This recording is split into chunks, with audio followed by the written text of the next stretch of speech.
Yeah, I mean, unbelievable year for Arizona State. I mean, take us through it, Chris. They were picked last in the Big 12. What were the expectations around the program? When did you start to see that this was a team that might have a little something? When you're young, you don't put the same limitations on yourself that I think that we do when we get older and we see expectations and reality of the world, right? And that's like the benefit. Kenny Dillingham likes to say we're going to have more fun working harder than we ever have in our lives. These guys really embraced that mantra. They fully bought into that. They were process oriented, not results oriented. So they thought about this in terms of having the best day that they could and then doing it again the following day. They put a lot of emphasis on ball security, playing smart, sound football. And when they started to win games early on in the season, it gave them a lot of confidence that they were on the right track. And then Sam LeVIT got a lot better as a starter as the year unfolded. And the coaches came to understand their personnel really well. And they won the turnover battle in almost all their games. And that was the recipe for them to have this type of season. They are, I think, 6-1 in games decided by one score, which is the most wins in one-score games in program history. And they finished atop the Big 12 in turnover margin. And that is the recipe for being able to be in the situation. Yeah, Chris, both of my parents are Texas State alums, so I watched that game, during the middle of the week, and what I got from it was, man, is Texas State this good or is Arizona State this bad? And to see where Arizona State is now, you just got to salute Kenny Dillingham and the culture that he's brought in. I mean, like Chip said, picking last in the Big 12, and then you end up winning the Big 12, and now you're in the college football playoff. Talk about some of the assistant coaches on the team. I mean, Hines Ward's one of my favorite wide receivers all time. He probably couldn't play in this era due to the rules and stuff, but Hines Ward was that guy. But there's so many guys. Arroyo's good. Just so many different guys to help Kenny Dillingham, who's a young buck in the game and that's all making his own way. Talk about the assistants and what they've brought to this Sun Devil ball club. Well, they've played a huge role in making ASU a much better team than it was early in the season. When you referenced correctly the Texas State game, even then, nobody thought ASU would be anything close to as good as what it turned out to be. Texas Tech was a loss on the road in ASU's first Big 12 game. And there were a lot of close games thereafter. It really wasn't until the last two games against Arizona and then Iowa State, a good Iowa State team, that ASU achieved some blowout wins. This is a team that's gotten better throughout the season. You talk about their assistant coaches. Marcus Arroyo, their offensive coordinator in his first year, is the only offensive coach who's up for the Broyles Award. So he is the de facto top offensive coordinator in the country, according to the Broyles Award. He's done an amazing job of moving Jordan Tyson around the formation in a way that's prevented defenses from accounting for him. Of course, then you lose Jordan Tyson and you have to figure out a way to be successful even without him. And they've done that the last couple of weeks. He's been great with Sam LeVIT. Of course, the new rules allow the coaches in the headset up to 15 seconds, right? So he's helping Sam LeVIT understand, okay, this is the defense. Here's what we're seeing. You're good. This is what we're going to. Here's the check, right? Brian Ward, he's a very good defensive coordinator. ASU has not given up that many big plays. It's done a very good job against the run against most of the opponents that it's played this year. You mentioned, of course, Hines Ward. What he has brought is that toughness and that blocking, the no block, no rock mantra, right? And you see the perimeter players, Xavier Guillory and Melquan Stovall and ASU tight ends, very good blocking.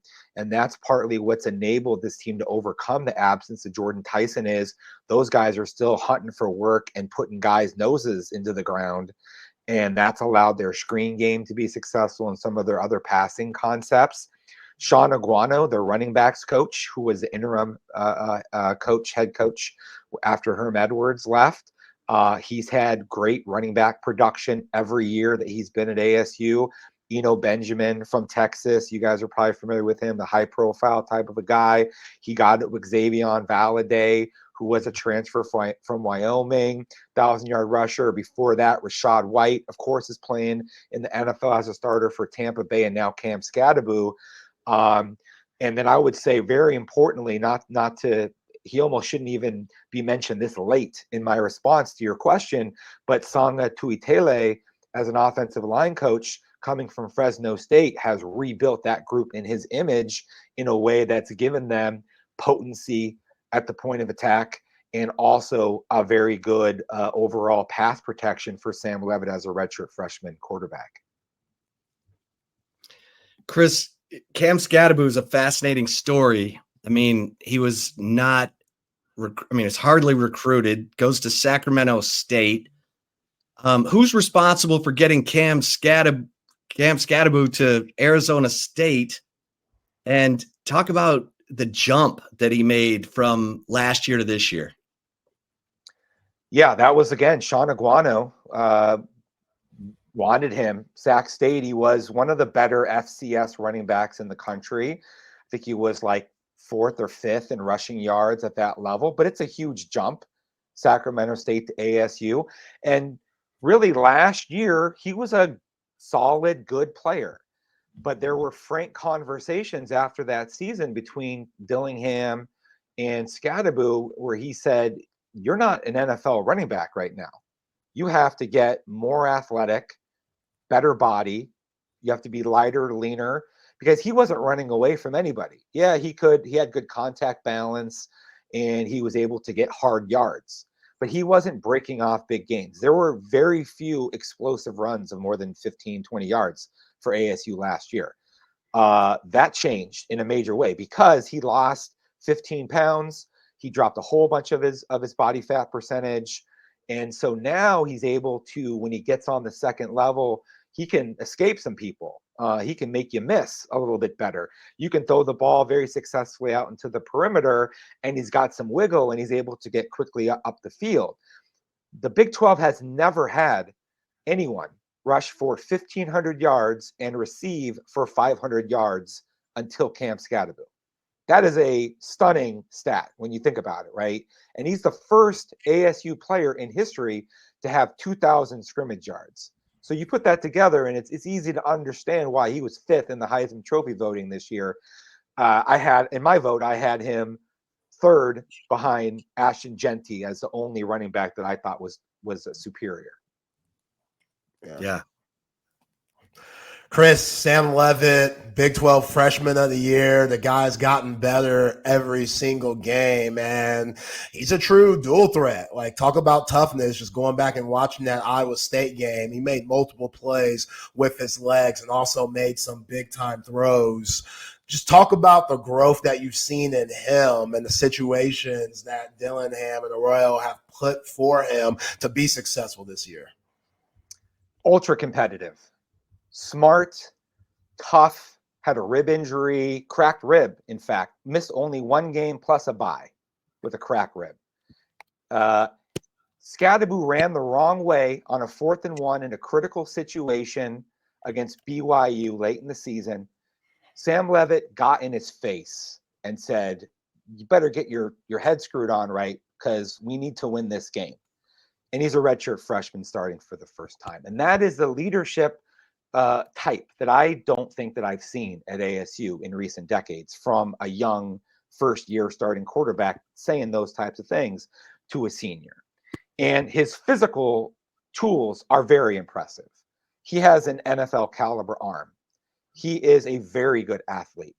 He will scramble for first downs on third downs. You play man coverage, he's going to go run for a first down a lot, not just once in a while. And he's become a lot more accurate via improved mechanics during the season. He was very hoppy, jumping all over the place with his footwork early on in the season. He quieted his feet down. That allowed him to be more accurate, especially on deep balls, throwing down the field to Jordan Tyson, Xavier Guillory, and other players. And the improvement that I've seen from September to December is staggering. I don't think that I've seen anybody do a better job of getting better within a season at that position other than him. So there's a lot of things to like. Like when I look at this matchup, guys, Texas is better almost everywhere on the field. But Texas is not better, in my opinion, at quarterback or at running back. And so ASU is going to have to find a way to maximize those advantages. Running back is very difficult because Texas's D-line is so dominant. The defensive front is so great. I don't think Cam Scaccia is going to go run for a whole bunch of yards against Texas. So then ultimately what that means, as I see it, is Sam Levitt's going to have a really great day. He's only thrown 5 interceptions. That's the fewest in the Big 12. Very ball secure. He's going up against Texas, 29 takeaways, 20 interceptions, one of the best defenses in the country. He's going to have as good or better than any performance he's had at being ball secure, while also finding a way to scramble for first downs, scramble and hit somebody open down the field, post route. Those are the types of things. Sam Levitt, the most important player for ASU in this game, despite what anybody might say about Cam Scaccia, because ultimately you need blocking to be able to run, right? Yeah, and I think you're right. I mean, I felt like Cade Klubnik was going to have a great game, and he did. I mean, he threw for 336 yards and ran and had them at 31-24, in the fourth quarter. So I agree with you there. Chris, it's interesting. You've got a bunch of former Longhorns on the Arizona State roster. You and I talked a little bit about Xavier Alford, who's first team All Big 12 safety leader. But tell us a little bit about, some of the other guys like, Jake Smith. He was such a high recruit when he went to Texas. Then, I think he followed Brian Carrington like Xavier Alford to USC and then to ASU. Maybe some of the other former Texas players and what their impact is. Alford is their best player who had been at Texas previously, and Texas has a great secondary. So he probably wouldn't have started for Texas, but he would have been able to play at Texas. He's that caliber of a guy and a great leader. There's really nobody else among the 6 or 7 guys who have transferred from Texas to ASU or some other school and then to ASU who probably would play at Texas. Bottom line is Texas has better talent, tougher to make an impact there or raise up to be on the 2 deep. And so a lot of these guys who are at ASU they're playing backup roles. Jake Smith or Troy O'Meara, Zach Swanson, they wouldn't be playing a lot at Texas. And really, they're not making a big impact at ASU. Zach Swanson's probably the second best player right now after Alford. He's ASU's 4th defensive tackle. And ASU has good defensive tackles, and they're playing really well. And Swanson has done a fine job. He's done a solid job. There was the whole dust up of him expressing frustration with how his situation ended at Texas and how he's excited to play against the Longhorns in this game. But I think the overwhelming sentiment really is that people understand that it's very hard to rise up and be a star player at Texas, given the amount of the wealth of talent that exists on that roster, and that almost none of these guys would be able to do that. Jake Smith, he's very athletic. He was a Gatorade National Player of the Year coming out of high school, top 50, top 100 level recruit. But he's had a variety of injuries, a lot of soft tissue type injuries. He had a few chances earlier in this season, had a couple of big drops that I think were confidence sapping.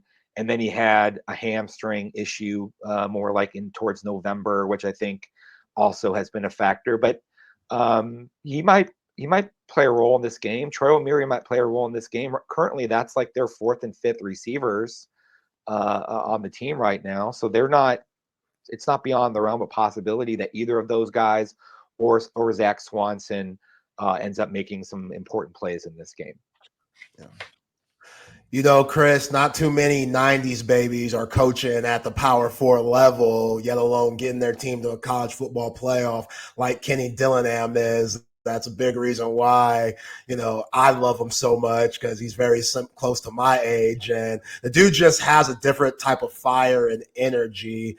Talk about the process of him getting the head coaching job and those guys, the higher ups, thinking that, okay, this is the right guy for us. He might not have the experience as some of the other candidates possibly, but he just has the right attitude and IQ to get the job done in the Big 12. Yeah, great question. Dillingham never would have been hired if not for things going in a very bad direction in the prior years under Herm Edwards. Michael Crow, ASU's president, is very much a resume type of a guy. He wants somebody who's been a head coach at the NFL level or at the Power 4 level. The types of coaches that he brought in service that perspective, his worldview. Ray Anderson was somebody who worked at the highest level with the NFL Players Association and was an executive and an Ivy League graduate or Stanford graduate, if you will. And that's the way that they looked at coaches. And it was really only because they lost their fan base through the NCAA investigation, the sanctions, the back-to-back 3-9 seasons, the worst tenure since World War II, that they decided, oh, okay, let's look outside the box and let's give people kind of something different and new and fresh in Dillingham. And I've known him since he was 23 or 24 years old, because he was a high school coach at Chaparral. Then he was a graduate assistant for ASU under Mike Norvell when Todd Graham was the head coach going back to 2014. And he was the guy who was just the errand guy. He was making sure that all of the little small, the dry cleaning was picked up and the coffee was getting made and all that stuff. But he had a humility and he had a work ethic and he had a purpose and he had intellect. And then because he got into that bloodstream with Norvell, he moved up into a position coach and then a young coordinator at Memphis, and then that moved him on successfully to Florida State and Auburn opportunities, and then Oregon, of course. And then it was like, oh, college football is a lot different. You got to be able to connect with these young kids. You got the transfer portal and all these things that you have to kind of think about and navigate. And you need a fresh and ambitious and hungry type of a person who understands how all these pieces on the chessboard move. And Dillingham did a really good job of positioning himself with the boosters behind the scenes and with some administrators who were not the most senior, not like the Michael Crows and the Ray Andersons, but Don Bakke, who was a senior associate AD, and some other people. And all of that, coupled with a public sentiment that rallied behind him, is what allowed him to be able to get this job, and he's taken it and run with it. One of the things that I've noticed in covering ASU for a very long time is they haven't had a coach until Dillingham this century who has found a way to have intensity and discipline while also loving up the players and making them feel like they are empowered and want to go run through a brick wall for the coach. You got to have that balance. And he has struck that in a way that none of the other coaches did. You normally, you guys know, you either have the authoritarian, my way or the highway type coaches, and that can maybe work for a while, but then it rubs people wrong and they emotionally detach. Or you can have the players coaches who are like, hey, it's all about you and whatever you guys want and you guys can accomplish it and rah, but then you don't have the discipline. And then you have more penalties and you got more off the field issues. That can work at some places, like it worked for Dennis Erickson at Miami, but not at ASU because their talent was so much better, right? But at ASU, that doesn't work either because you're missing other things that you need to be able to have. And Dillingham has had that fine middle ground that he's been able to walk that's allowed for him to have this type of success with this program. And also, I think that that's kind of sustainable in the Big 12 because ASU is not going to really get out-talented in the Big 12 long term. That wouldn't be the case in the SEC or the Big 10. But this is a situation where he has a chance to be successful for a long time. All right, we got this question from Jose who says, does Chris think the line is justified. Texas minus 14 in the Peach Bowl. Yes, Texas is a far superior team to any that ASU has played this season. This is an extremely balanced defense, stops the run, great against the pass, among the national leaders in takeaways, and extremely balanced on offense. Ran the ball for 300 yards in a CFP game against a quality opponent, while also having potency in the passing attack, even without one of its best wide receivers, right? So I look at Texas and I go, that is an extremely formidable thing. ASU's played either lost games or played very close games against much worse opponents. And ASU won't have Jordan Tyson, one of its 3 best players in this game. So I do think ASU has a chance to keep the game close, but if you play this game 1,000 times, Texas probably wins by double digits a majority of the time. Now, in any one game, anything can happen, right? Quinn Ewers can throw 2 interceptions. That's happened. ASU might win the turnover battle and be close in the game. Maybe Texas struggles in the red zone, which happens sometimes, not being able to run the football as well. Settles for field goals, allows a team to hang around. And as I said, ASU's won close games. But overall, Texas is a much superior team to ASU in terms of talent, while also being extremely well coached. Yeah. Shamari Jose, you got one Simmons. more? Yeah, I do. Shamari Simmons, he got hit with a targeting call in the Big 12 championship game. Will he be out the first half of the Peach Bowl? Yes, he's supposed to be out for the first half. That's a real issue because the team was already pretty thin at safety and nickel positions. The guy who was supposed to be the backup nickel, Cole Martin, had surgery, and then he transferred to UCLA, where Demetrius Martin, Meat Martin, is going to coach. So they have a freshman who's a backup at nickel, Kyan McDonald. But what they're looking at doing is moving Montana Warren, who's a very talented redshirt freshman safety, to nickel for the first half. They may do that, or they may play both of those guys. We'll see. But that is a vulnerability in this game in the first half. The other safeties are extremely good. Miles Rouser, strong safety, leads the team in tackles. He's very important in and around the box as an extra run defender in a 4-2-5 defense. And then Alford, we talked about him on the back end of the defense. He's really good. But Simmons, he's their 2-time defensive most valuable player, and he's not going to play in the first half of the biggest game that ASU's played since the 96 Rose Bowl. So there's no way that isn't a significant thing when the drop-off is to somebody who has not proven it in any way, shape, or form.